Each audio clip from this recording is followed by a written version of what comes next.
ہمارے پیارے آقا صلی اللہ علیہ وآلہ وسلم نے معراج کی رات اتنا تیزی سے سفر کیا کہ سب سے پہلے آپ اپنی چچا زاد بہن کے گھر سے مسجد حرام تشریف لے گئے، وہاں سے آپ مسجد اقصی تشریف لے گئے جہاں آپ نے انبیاء کی امامت فرمائی، پھر ساتوں آسمانوں کی سیر کرتے ہوئے آپ سدرۃ المنتہا پہنچے، پھر وہاں سے آگے عرش الہی کا سفر شروع ہوا، پھر آپ نے اپنی آنکھوں سے اللہ پاک کا دیدار کیا اور قرب خاص میں اللہ تعالیٰ سے گفتگو کی، پھر آپ کو نمازوں کا تحفہ ملا اور آپ نے جنت و دوزخ کی بھی سیر فرمائی۔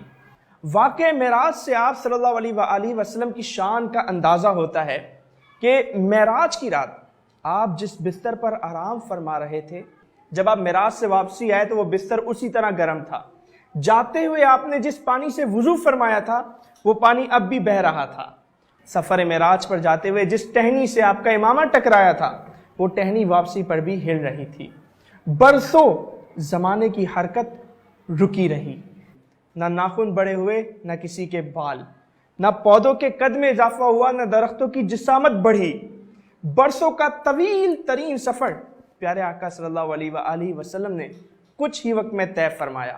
اس سے پتہ چلتا ہے کہ ٹائم اینڈ اسپیس سے آزاد ہونا گویا یہ آقا صلی اللہ علیہ وآلہ وسلم ہی کی شان تھی۔ سر، بیت المقدس اور وہاں سے سدرۃ المنتہا اتنے مختصر وقت میں کہ ٹہنی کا ہلتے رہنا اور بستر کا گرم رہنا، سر یہ کیسے ممکن تھا؟ دیکھیں، ویسے تو ہمارا علم محدود ہے اور اللہ کی قدرت لامحدود، جہاں ہمارے علم کے سامنے فل سٹاپ لگتا ہے وہیں سے ہمارے عقیدے کی ابتدا ہوتی ہے۔ میں اس طرف پریکٹیکلی سمجھاتا ہوں۔ فور ایگزامپل، یہ گھڑی ہے، اس میں سیل ہے، اگر میں اس کا سیل نکال دوں تو کیا ہوگا؟ گھڑی رک جائے گی۔ گھڑی رک جائے گی۔ بالکل اسی طرح کائنات اور اس کا نظام آقا صلی اللہ علیہ وآلہ وسلم کے وجود سے چلتا ہے۔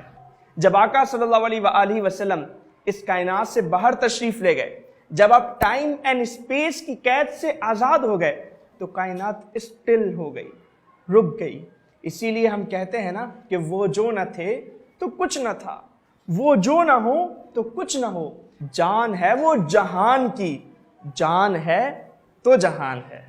سر، ایک اور سوال کہ کوئی ٹائم اینڈ اسپیس سے کیسے آزاد ہو سکتا ہے؟ جی، جیسے کہ میں نے آپ کو بتایا کہ پیارے آقا صلی اللہ علیہ وآلہ وسلم وجہ وجود کائنات ہیں۔ اللہ تعالیٰ فرماتا ہے کہ اے محبوب، اگر آپ نہ ہوتے تو میں زمین و آسمان کو، جنات اور فرشتوں تک کو پیدا نہ فرماتا۔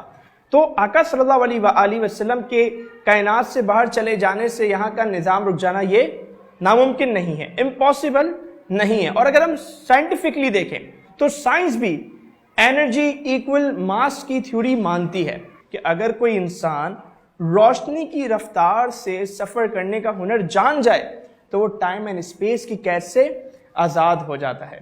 پھر مائنڈ سائنسز کے یہاں بھی بینڈنگ آف ٹائم کی ایک تھیوری موجود ہے۔